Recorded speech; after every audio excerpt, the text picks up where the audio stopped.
نعرہ تکبیر، زور سے نعرہ لگا لیجئے اور حضرت کی گفتگو پھر آپ نے جو ہے پورے غور سے سنی۔ نعرہ تکبیر، نعرہ رسالت، نعرہ رسالت، نعرہ تحقیق، نعرہ حیدری۔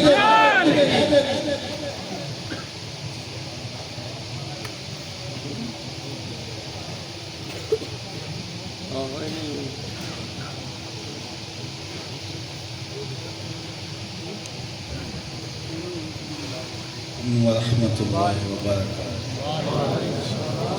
الحمد لولیہ والصلاة والسلام علی نبیہ وآلہ وصحبہ وبارک وسلم۔ حمد و تعریف و توصیف اللہ جل مجدہ الکریم کی ذات بابرکات کے لیے، جو خالق کائنات بھی ہے اور مالک ششرہات بھی ہے۔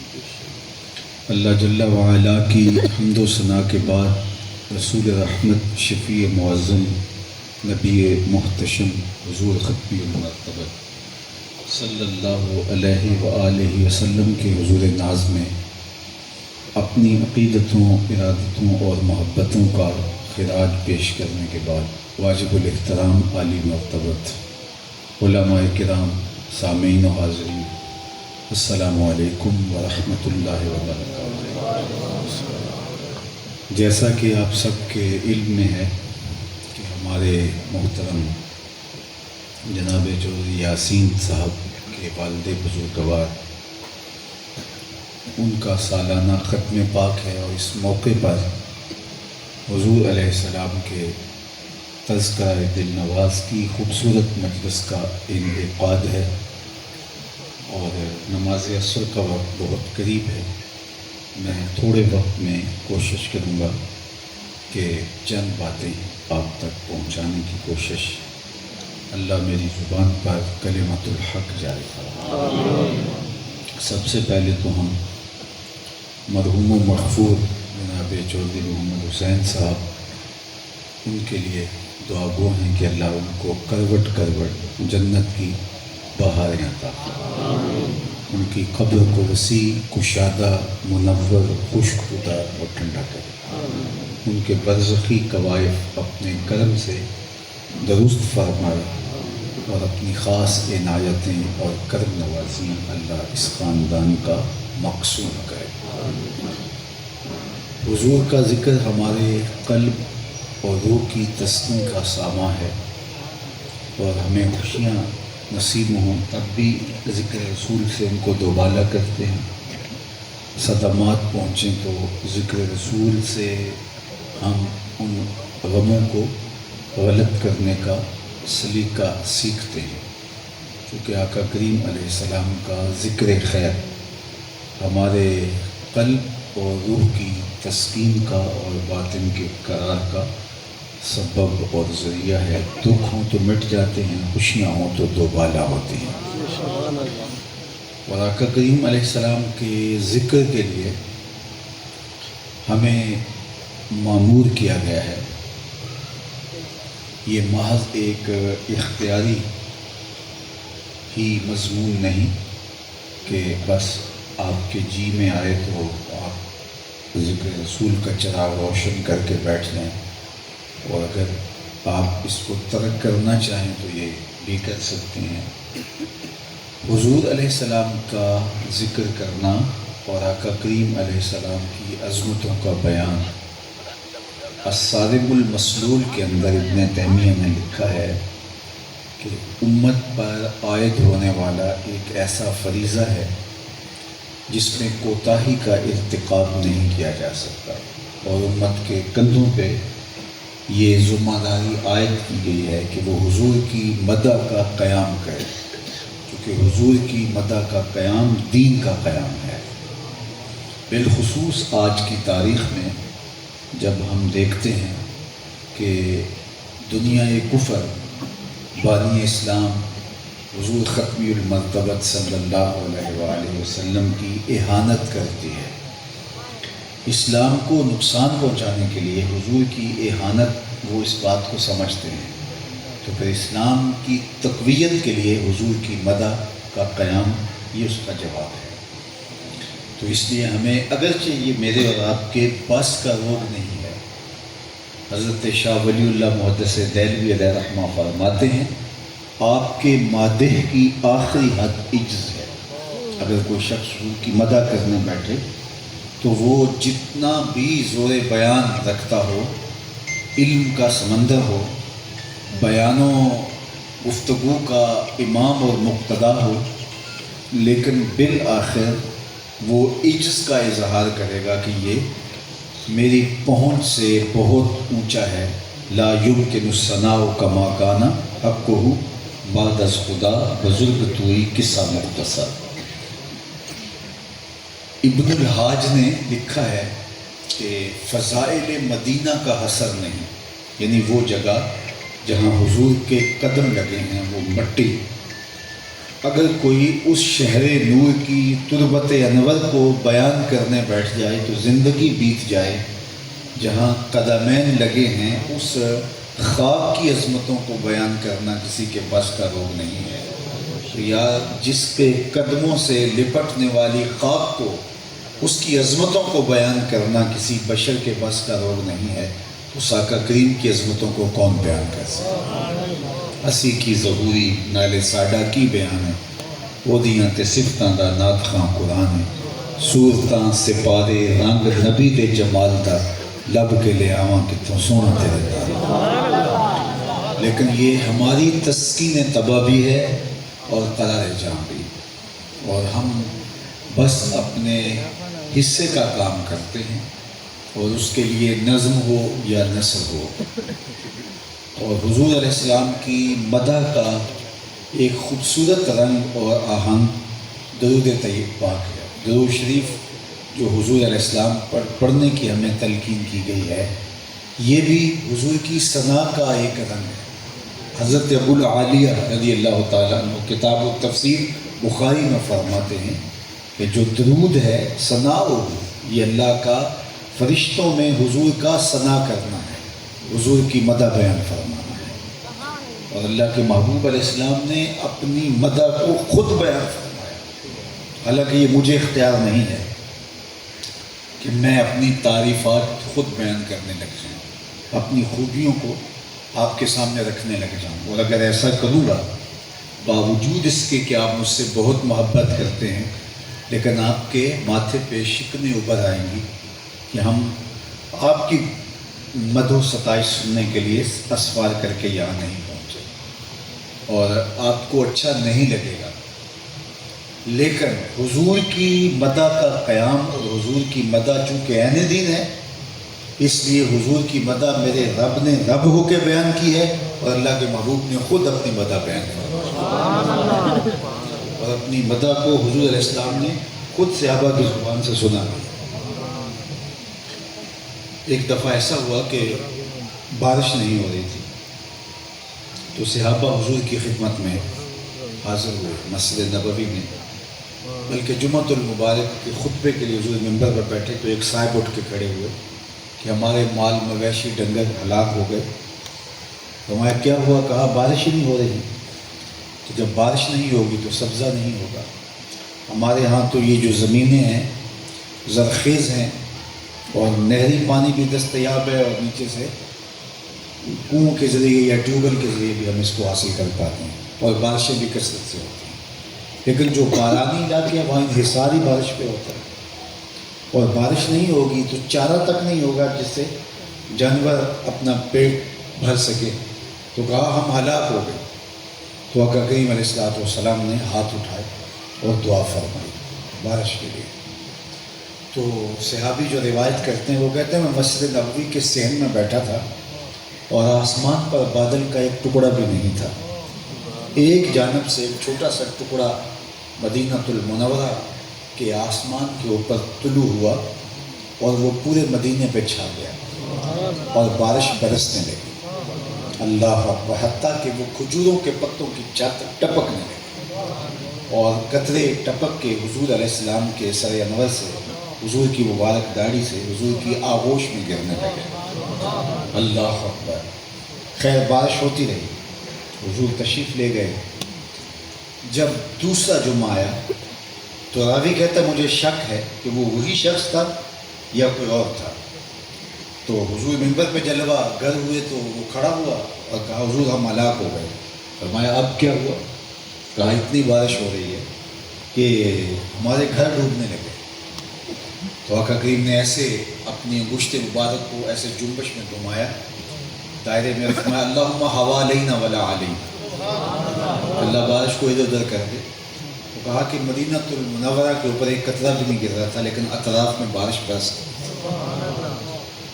نماز جمعہ کے بعد حضور تشریف فرما ہوئے اور فرمایا کہ کسی کو میرے چچا کے شاہ یاد ہیں؟ حضرت علی المرتضیٰ رضی اللہ تعالیٰ عنہ نے کہا حضور آپ کی مراد وَأَبْيَتْ يُسْتَسْقَى الْغَمَامُ بِوَجْهِهِ، ان اشعار سے ہے۔ اصل یہ ماضی کا ایک واقعہ تھا، وہ اس طرح کہ ایک دفعہ قحط پڑ گیا اور لوگ حضور کے چچا جناب ابو طالب کے پاس آئے کہ بارش نہیں ہو رہی، تو آپ اللہ کے حضور دعا کریں کیونکہ اولاد اسماعیل سے ہیں۔ فرمایا تم سین حرم میں پہنچو، میں بھی آیا۔ تو آقا کریم علیہ السلام ابھی بچپن میں تھے، تو آقا کریم کو ساتھ لے کر کے حضور کے چچا سین حرم میں پہنچتے ہیں، اور آقا کریم کو کعبۃ اللہ کی دیوار کے ساتھ یوں کھڑا کیا کہ حضور کی پشت دیوار کعبہ کے ساتھ مس ہو رہی تھی، اور چہرہ لوگوں کی جانب تھا۔ تو حضور کے چچا نے ایسے ہاتھ پہ لا کے کہا اللہ اس گورے چہرے والے کے صدقے سے بارش نازل کرے۔ لوگ ابھی گھروں کو نہیں پہنچے تھے کہ میਂہ برسنے لگا، اور لوگ بارش میں بھیگ کر کے گھروں کو گئے۔ پھر جب حضور نے اعلان نبوت کیا تو قریش نے سماجی بائیکاٹ کر دیا حضور کا، اور غلہ نہیں پہنچنے دیتے تھے۔ 3 سال تک حضور علیہ السلام اور آپ کا خاندان شعب ابی طالب میں جو ہے معصوم رہا، بلکہ پانی تک وہاں نہیں جانے دیتے تھے۔ جو باہر سے لوگ بیچنے کے لیے غلہ آتے تو ان کا راستے میں خرید لیتے کہ کہیں ان تک نہ پہنچ جائے۔ تو اس وقت حضور کے چچا نے قریش کو ماضی کی کہانی یاد دلائی کہ ایک وقت تھا کہ قحط پڑ گیا تھا اور بارش نہیں ہوتی تھی، اور یہ میرا بھتیجا تھا جس کے صدقے سے بارش برسی تھی، اور آج تم نے ہمارا ہی پانی روک لیا ہے اور اللہ روک لیا ہے۔ انہوں نے حضور کا ایک طویل قصیدہ لکھا تھا، وَأَبْيَضْ يُسْتَسْقَى الْغَمَامُ بِوَجْهِهِ سِمَالُ الْيَتَامَى عِصْمَةٌ لِلْأَرَامِلِ۔ یہ وہی میرا گوری رنگت والا بھتیجا ہے جس کے چہرے کو دیکھ کے بادل امٹ کے آتے ہیں۔ تو وہ معروف قصیدہ تھا۔ تو آج جب بارش برسی اور پھر حضور کے مبارک داڑھی سے ریش نور سے قطرے جو ہیں وہ ٹپک ٹپک کے حضور کی آغوش رحمت میں گر رہے ہیں، تو آقا کریم نے فرمایا کوئی ہے جس کو میرے چچا والے اشعار یاد ہیں؟ جناب علی المرتضیٰ رضی اللہ تعالیٰ عنہ نے کہا شاید آپ کی مراد وَأَبْيَضُ يُسْتَسْقَى الْغَمَامُ بِوَجْهِهِ، ان اشعار سے فرمایا ہاں۔ تو پھر انہوں نے کھڑے ہو کر وہ قصیدہ پڑھا، اللہ اکبر۔ تو پھر آقا کریم علیہ السلام کی چشمان سے آنسو تھے اور فرمایا للہ در ابی طالب لو کان حیا لکرت عینا، آج میرے چچا ہوتے ان کی آنکھیں ٹھنڈی ہو جاتی۔ تو حضور نے اپنا قصیدہ اپنے سامنے سنا اور پھر اپنا قصیدہ حضور نے خود بھی بیان فرمایا۔ صحیح روایات میں حدیث موجود ہے کہ آقا کریم حجرہ انور میں تشریف فرما تھے اور صحابہ مجلس نور بپا کیے ہوئے مسجد نبوی میں جلوہ کرتے، تو تذکرہ تھا انبیاء علیہ السلام کا۔ ایک نے کہا آدم علیہ السلام کی بڑی شان ہے، صفی اللہ ہیں، اللہ کا انتخاب ہے، اول سب سے پہلے بشر ہیں، انسانیت کا نقطہ آغاز ہے، مسجود الملائکہ ہیں۔ دوسرے نے کہا وَكَذَلِكَ، ایسے ہی ہے، لیکن جناب ابراہیم کی شان کون سی تھوڑی ہے، جد الانبیاء کا لقب پایا۔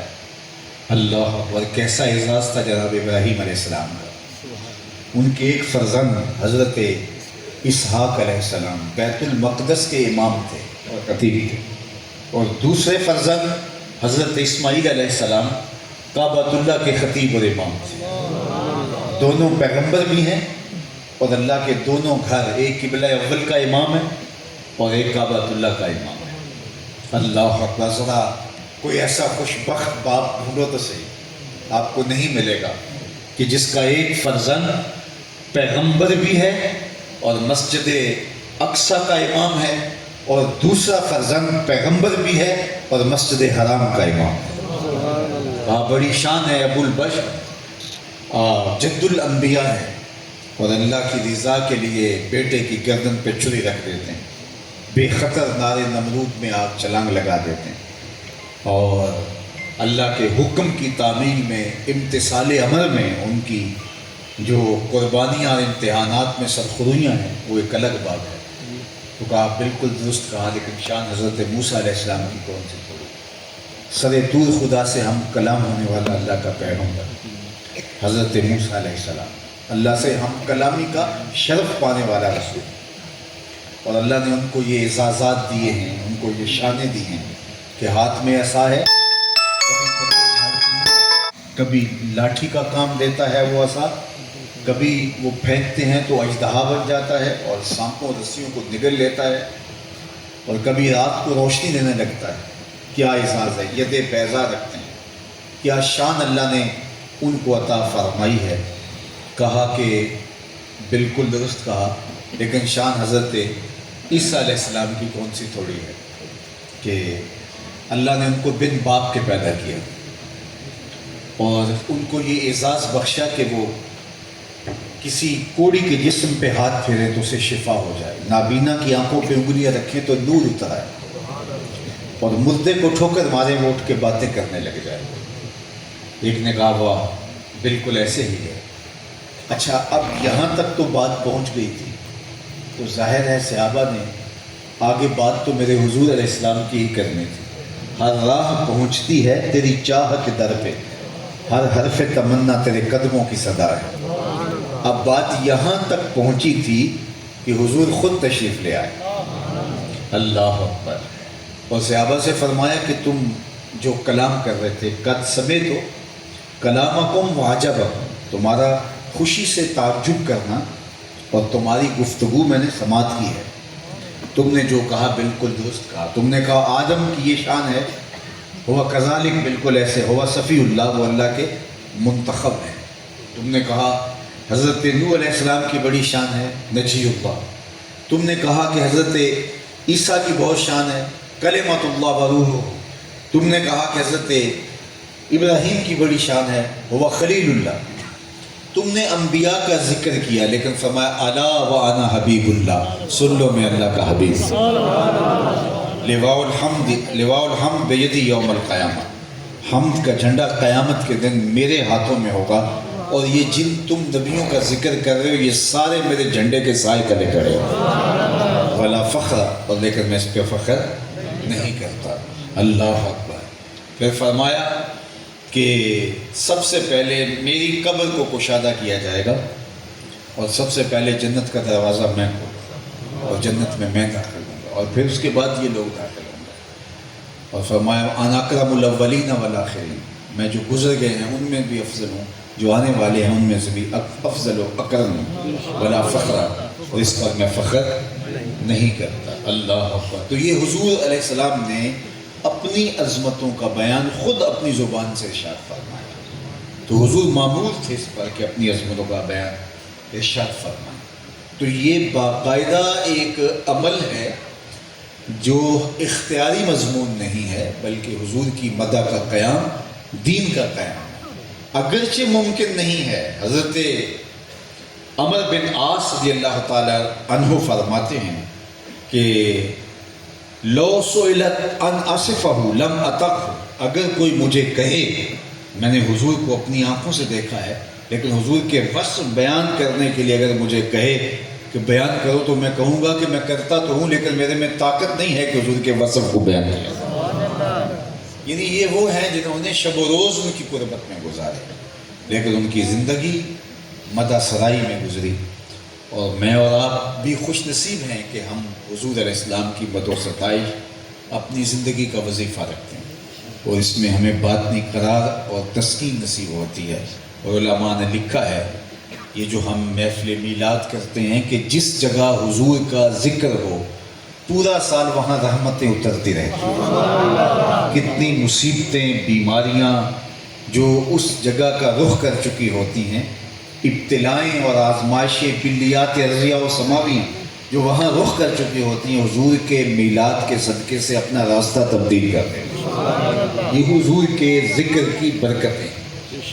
میں آپ کو ایک سادہ سی مثال عرض کرنا چاہوں گا اور وہ یہ کہ اللہ آپ کو مجھے بار بار حرمین طیبین کی حاضری عطا کرے. تو جب مطاف میں ہم طواف کرتے ہیں تو اللہ کے گھر کا طواف مکمل کرنے کے بعد 2 رکعت مقام ابراہیم پہ پڑھنا ہوتا ہے. اللہ کے گھر کا طواف کر لیا، اب کوئی کسر تو باقی نہیں رہے گی، لیکن کہا اگر محبت کے لہجے سمجھتے ہو تو اپنے ڈیرے سے یار کا ڈیرا اچھا لگتا ہے. اتنی دیکھ کر تمہارا طواف نہیں مانوں گا جب تک وہاں پیشانی نہیں رگڑو جہاں میرے یار کے قدم ہیں. تو وہاں 2 رکعت پڑھنے ہوتے ہیں. اب یہ جگہ اس کو کیا کہا کہ یہ مقام ابراہیم ہے، اس کو مصلی بنا لو، چاہے نماز بنا لو.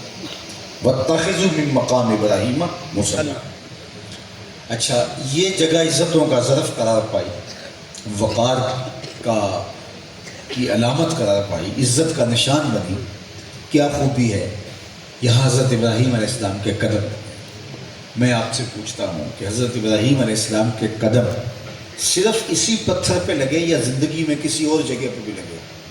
اور پیغمبر کا ہر لمحہ اللہ کے دین کے لیے ہوتا ہے.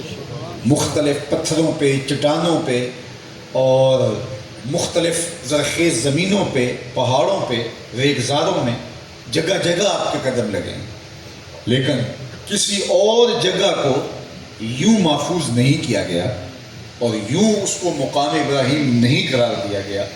اس پتھر کی خاصیت کون سی ہے کہ کہا گیا کہ اس کو جائے نماز بنا لو، اس لیے کہ یہاں خلیل اللہ کے قدم لگے ہیں. قدم تو ان کے جگہ جگہ لگے ہیں کہ نام سے لے کر کے جو ہے وہ کہاں تک ان کے قدموں کے نشانات موجود ہیں. حضرت ابراہیم علیہ السلام فلسطین سے لے کر مصر تک جو ہے وہ آئے روز سفر کیا کرتے تھے. جگہ جگہ قدموں کے نشانات موجود ہیں. بیت المقدس میں بھی اور حرم الہی میں بھی، لیکن صرف اسی پتھر کو مقام ابراہیم کو ہی جائے نماز بنانے کا کیوں کہا گیا؟ تو میاں اور جگہوں پہ بھی پتھر ان کے قدم لگے، لیکن اس پتھر کو محفوظ اس لیے کیا گیا کہ اس کی چھاتی پہ کھڑے ہو کے حضرت ابراہیم نے کہا تھا ربنا وابعث فیہم رسولا، گویا اس پتھر کی چھاتی پہ کھڑے ہو کر حضرت خلیل نے میرے نبی کا میلاد پڑھا تھا۔ باقی نشان مٹ گئے، جہاں حضور کا ذکر ہوا تھا وہ پتھر آج بھی باقی ہے اور وہ عزتوں کا ظرف قرار پایا۔ تو جہاں حضور کا ذکر ہوتا ہے وہاں نزول رحمات ہوتے ہیں، وہاں کرم نوازیاں اترتی ہیں اور اللہ اپنی خاص عنایت وہاں اتارتا ہے، اس کی رحمتوں کا نزول ہوتا ہے۔ تو سو میں اور آپ آج حضور کے ذکر سے اپنے قلب کی تسکین کا ساماں کرنے آئے ہیں، اور آخری بات اور میری گفتگو اختتام کی طرف چلی جائے گی۔ ذکر کا ایک تو مقصد وہ فریضہ ہے جو ادا کرنا ہے اور قلبی تسکین پانا ہے، لیکن جب کسی کا ذکر کیا جائے تو اس کے لیے دل میں میلان پیدا ہوتا ہے، اشتیاق پیدا ہوتا ہے، محبت پیدا ہوتی ہے، اور محبت، اشتیاق اور میلان کا عملی نتیجہ یہ ہے کہ جس سے بندہ محبت کرتا ہے اس کی اطاعت، اس کی فرما برداری کرتا ہے۔ اس لیے ہم حضور علیہ السلام کا ذکر کر کے اپنے ایمان کی تسکین بھی پاتے ہیں، اور اس سے حضور کی محبت میں، حضور کے پیار میں اضافہ ہوتا ہے۔ تو اس کا لازمی نتیجہ یہ ہونا چاہیے کہ ہم اس مذکور کی زندگی کی مطابقت میں اپنی زندگی بسر کریں، جن کا ذکر کر کے ہمیں تسکین پہنچتی ہے، جن کے تذکرے سے راحت جان نصیب ہوتی ہے، جن کی گفتگو ہمارے لیے قرار باطن کا سامان ہے، تو ان کی زندگی کے اسلوب کو، ان کے بتائے ہوئے طریق کو، ان کی گزاری ہوئی زندگی کو، ان کی حیات نور کو اپنی زندگی میں اتارنے کی کوشش کریں، تاکہ ہماری محبت عمل سے ہم آہنگ ہو جائے، ہماری محبت جو ہے وہ عملی تقاضوں سے ہم آہنگ ہو جائے، صرف ہماری زبان سے اظہار محبت ہی نہ ہو بلکہ ہمارے رویے بھی گواہی دیں کہ ہم اس آقا و مولا کے ساتھ محبت کرتے ہیں، اور محبت کا سب سے بڑا تقاضا عمل، اس سے ہم آہنگ ہیں۔ اور میں اور آپ اپنی زندگی، ہم اپنی زندگی ان کے بتائے ہوئے طریق کی مطابقت کے اندر جو ہے وہ صرف کرتے ہیں، اور یہ ہمارا اعزاز اور یہ ہماری تقریب ہے، چونکہ محبت جو من جملہ تقاضوں میں سے سب سے بڑا محبت کا تقاضا یہ ہے کہ محبوب کی اطاعت اور فرمانبرداری۔ اور میں آپ کو بتاؤں کہ یہ دنیا کے کسی شخص سے ہمارا محبت کا ربط و رشتہ ہو جائے تو ہم اس کی بات ماننے پہ مجبور ہوتے ہیں، حالانکہ بعض اوقات وہ ایسا حکم بھی دے دیتا ہے جس کا پورا کرنا عملاً ممکن نہیں ہوتا۔ محبت میں ایسی کتنی داستانیں موجود ہیں اور ایسے کتنے احکام ہیں جن کا بجا لانا شاک ہوا، لیکن فرہاد پھر بھی تیشہ اٹھا کے چل پڑا اور وہ پتھر کو کھودنے لگا کہ میں نہر نکال کے لاؤں گا، چونکہ جب شیری نے کہہ دیا کہ اگر تم میرے سے دعوی محبت کرتے ہو تو تمہیں پہاڑوں سے دودھ کی نہر کھود کے لانا پڑے گی۔ پہاڑوں سے دودھ کی نہریں نکلا تو نہیں کرتی، لیکن اس نے کہا کہ اگر میرے محبوب نے کہہ دیا ہے تو میں یہ بھی کروں گا۔ اس نے آگے سے کوئی لال و لایت نہیں کیا کہ میں یہ کیسے کر سکتا ہوں، یہ تو ممکنات سے نہیں ہے۔ لیکن دوسری جانب جن سے ہم محبت کرتے ہیں وہ حکم دینے سے قبل ہماری زندگی کے اندر اس پر عمل کرنا کس حد تک ممکن ہے اس کو پہلے دیکھتے ہیں، پھر حکم ارشاد کرتے ہیں۔ لولا ان اشق علی امتی لامرتهم السواک، اگر امت پہ شاک نہ ہوتا تو میں ان کو ہر نماز کے ساتھ، ہر وضو کے ساتھ جو ہے مسواک کرنا لازم قرار دیتا۔ یعنی یہ کس قدر اپنے عاشق زار کا خیال رکھتے ہیں اور وہ کس قدر مکلف ہو سکتا ہے، اس کے اوپر کس قدر سہل اور آسان ہو سکتا ہے۔ تو ہر وضو کے ساتھ مسواک کرنا ممکنات سے تو ہے، لیکن مشقت میں مبتلا ہو جائے گی امت۔ تو فرمایا اس لیے میں تمہیں اس کا بھی حکم نہیں دیتا، ورنہ میرا جی چاہ رہا تھا اس کا حکم دے دوں، لیکن یہ مشکل ہو جائے گا۔ ایک دنیا کا عاشق ہے، اس کو حکم دیا جاتا ہے پہاڑ سے نہر کھود کے لاؤ، تو وہ اس کے لیے بھی آمادہ ہو جاتا ہے۔ اور یہاں حضور اپنے غلاموں کو کہہ رہے ہیں کہ میں تمہیں مسواک کا بھی ہر نماز کے ساتھ لازمی حکم نہیں دیتا، اپنی مرضی سے اختیار کرو تو تمہاری مرضی، لیکن جن چیزوں کا حکم دیا جا رہا ہے اور تاکید کی جا رہی ہے اس کے بغیر گزارا نہیں تھا، وہ ناگزیر تھی، اس لیے ان کا حکم دیا۔ اور ہم سے اگر وہ احکام بھی پورے نہیں ہو پا رہے تو ہمارا پھر عشق کا ربط اور عشق کا تعلق تو فرحات سے بھی کم درجے کا ہوگا۔ فرحات کو مشکل اور ناممکن حکم دیا جاتا ہے تو وہ کرنے کے لیے تیار ہو جاتا ہے، اور ہمیں صرف جس کا امکان موجود ہے اور جس کے کرنے کے لیے سہولت اور آسانی ہے صرف اسی کا حکم دیا جاتا ہے۔ اور اگر ہم نکمے وہ بھی نہ کر گزریں اور ہم دعویٰ کریں کہ ہمیں وصل محبوب ملے اور ہمیں اس محبت کا صلہ اور اجر ملے تو ہم نے تو وہ عمل ہی نہیں کیا۔ ہاں، صحابہ کی زندگی آپ دیکھ سکتے ہیں کہ انہوں نے حضور کے بتائے ہوئے طریقے کے مطابق اپنی زندگیوں کو ڈھال دیا، یہاں تک کہ تبائیں کسی کی تباہ کے سانچے میں نہیں ڈھل سکتی۔ دو حقیقی بھائی ہوتے ہیں لیکن تبائیں کا اختلاف ان کے اندر موجود ہوتا ہے۔ کھانے پینے کی اشیاء، پہننے سونے جاگنے کا مزاج، یہ ہر شخص کا اپنا ہوتا ہے۔ بعض اوقات ماں کو مسئلہ ہوتا ہے کہ میرا یہ بیٹا یہ چیز رغبت سے کھاتا ہے اور دوسرا بالکل اس کے قریب نہیں جاتا، تو وہ ایک چیز ایک بیٹے کے لیے اور دوسرے کے لیے تیار کر رہی ہوتی ہے۔ دو بھائیوں کی محبت مثالی ہونے کے باوجود ان کی تباہیں کا اختلاف اس کو ختم نہیں کیا جا سکتا۔ لیکن صحابہ کی زندگیاں دیکھ لیجئے، انہوں نے اپنی تباہیں کو بھی حضور کی تباہ کی مطابقت میں ڈال دیا۔ حضرت انس کو کسی نے دیکھا کہ شوربے سے کدو کے ٹکڑے نکال کے کھاتے ہیں، تو کسی نے کہا صاحب یہ کیا کر رہے ہو؟ کہا مجھے نہیں پتا، ایک دن حضور کو کرتے ہوئے دیکھا۔ تو انہوں نے تو اپنی تباہیں کو بھی حضور کی بتائی ہوئی تعلیمات کے سانچے میں، حضور کی عادات کے جو ہے وہ انداز کے اندر ڈھال دیا، اور اپنے آپ کو اس سانچے کے اندر یوں ڈھالا کہ ان کی سوچ کے زاویے بھی اس کے مطابقت میں ہو گئے۔ اور عقیدتوں کے رنگ دیکھیے کہ مدینہ المنورہ کی ایک گلی سے حضور کا گزران تھا، ایک مکان بن رہا تھا جو طرز تعمیر حضور کو پسند نہیں تھی۔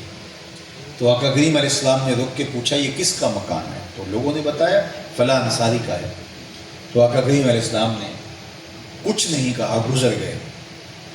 تو کسی نے جا کے اس کو بتایا حضور علیہ السلام گزرے تھے، تیرا مکان دیکھا تھا، چہرے کے اوپر پسندیدگی کے آثار نمودار نہیں ہوئے، شاید حضور کو پسند نہیں آیا۔ اس نے کدال پکڑا اور اس کو زمین بوس کر دیا۔ 2-4 دن کے بعد دوبارہ گزر ہوا تو دیکھا ملبے کا ڈھیر پڑا ہوا ہے۔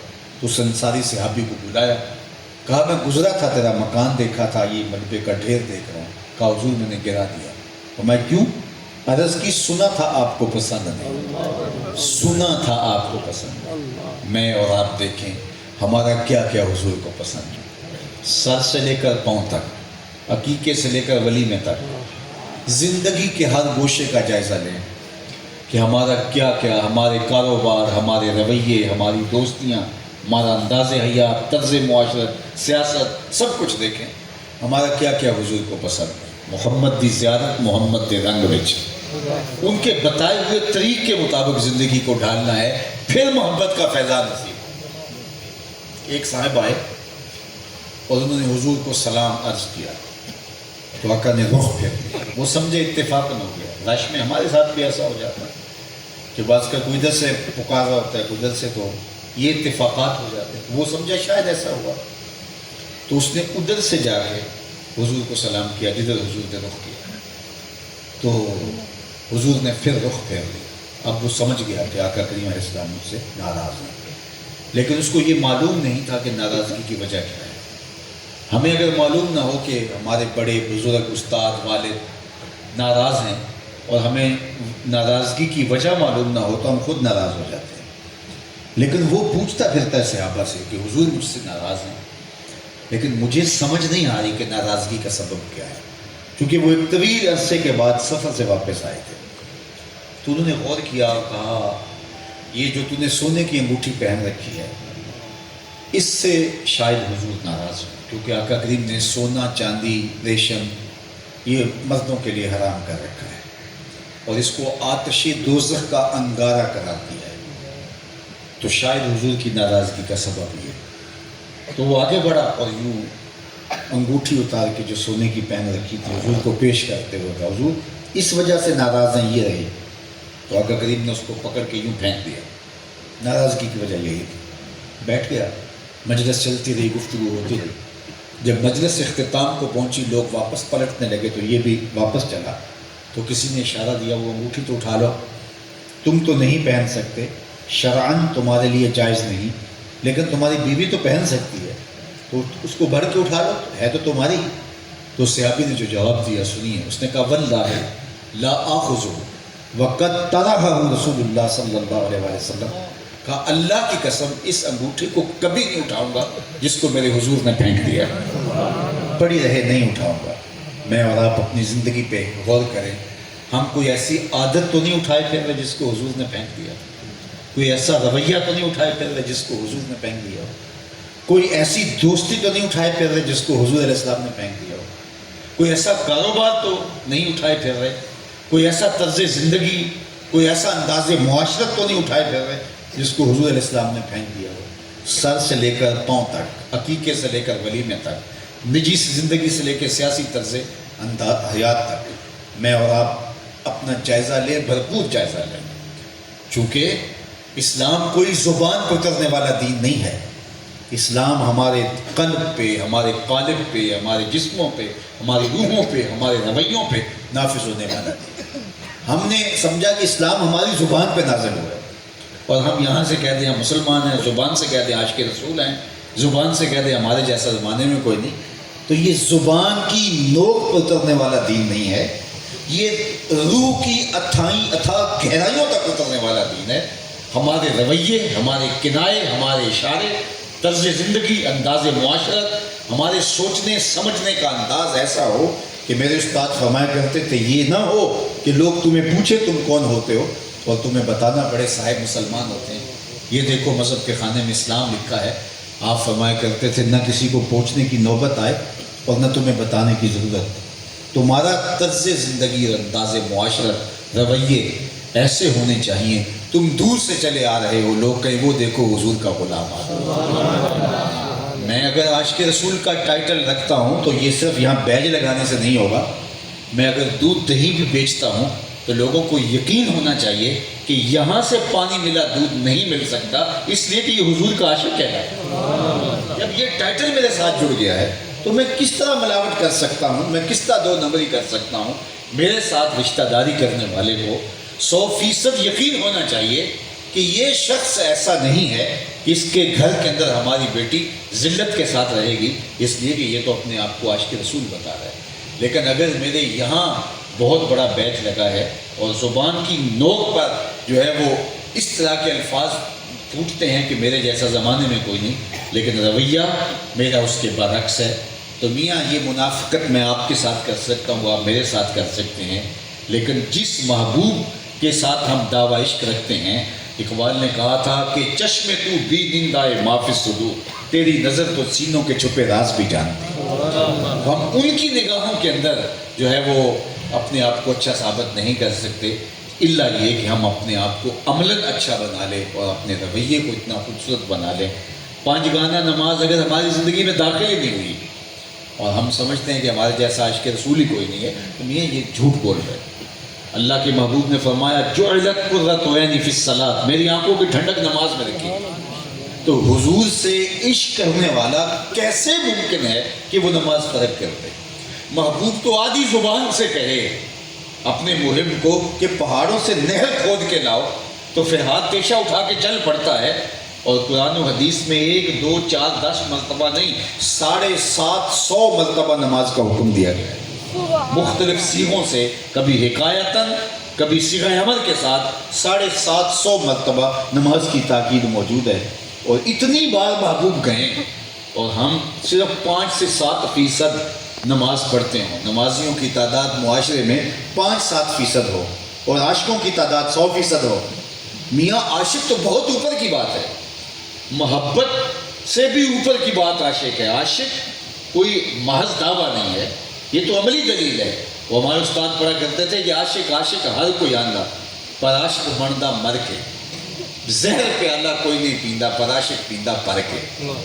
تو عشق تو بہت بہت بلند پرواز ہے، اور وہ تو اتنا چھوٹا دعویٰ نہیں ہے۔ سب سے پہلے ہم مطیع تو ہو جائیں، فرما بردار تو ہو جائیں، ہم اچھے مسلمان تو بن جائیں، یہ تو سپرلیٹو ڈگری ہے، یہ تو بہت اعلیٰ مقام ہے۔ مسلمان اس مرتبہ کمال پہ پہنچے کہ عاشق کہلائے.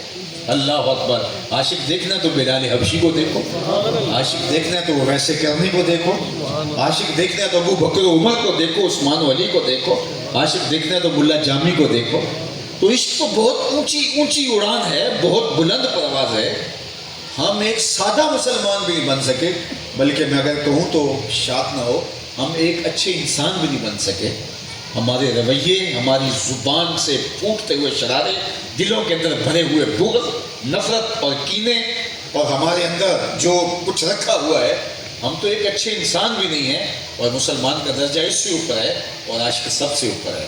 اور ہم اپنے آپ کو عاشق سے کم کہتے نہیں ہیں, اور ہمیں 5 وقت کی نماز بھی میسر نہیں. میں نے خود محافل میں دیکھا ہے, آپ نے بھی دیکھا ہوگا, خدا نہ کرے آپ میں کوئی ایسا ہو, لیکن ہو سکتا کوئی ایسا موجود بھی ہو جو محفل کو ذوق سے سنتا ہو, لیکن چوں ہی اذان پکاری جائے تو دائیں بائیں ہو جائے, اور نماز کے پاس بھی اس کے پاس وقت نہ ہو, اور محفل میں جھومتا بھی ہو اور نعرے بھی لگاتا ہو اور شوق فراواں کا اظہار بھی کرتا ہو. چہرے سے لگے کہ اس سے بڑا تو عاشق پورے مجمع میں نہیں ہے. اور جو ہی اذان پکاری گئی تو وہ سیدھا راستہ اس نے لیا اور چلا گیا, اور نماز کی اس کو توفیق نہ ہوئی. تو شاید اس کو میں عاشق کہہ لوں, آپ عاشق کہہ لیں, لیکن جس کے ساتھ دعویٰ عشق کر رہا ہے وہ تو کبھی نہیں کہیں گے کہ تو, جس کو میں آنکھوں کی ٹھنڈک قرار دوں. حضور جب بلال حبشی کو اذان کا کہتے نماز کے لیے تو کہتے ارے یا بلال, بلال اٹھو, ہمارے دل کو راحت پہنچا دو, ہمارے دل کو راحت پہنچا دو, تسکین پہنچا دو. تو آئیے میں اور آپ حضور کے ساتھ محبت کا جو ادعا رکھتے ہیں, عملی ثبوت کے ساتھ اس کو ہم اپنی زندگی میں ثابت کریں, ہمارے رویے بتائیں کہ ہم حضور کے عاشق ہیں. اللہ مجھے آپ کو اپنی پناہوں کا حساب دے, آبرو بھری زندگی سے نوازے. وآخر دعوانا ان الحمدللہ رب العالمین.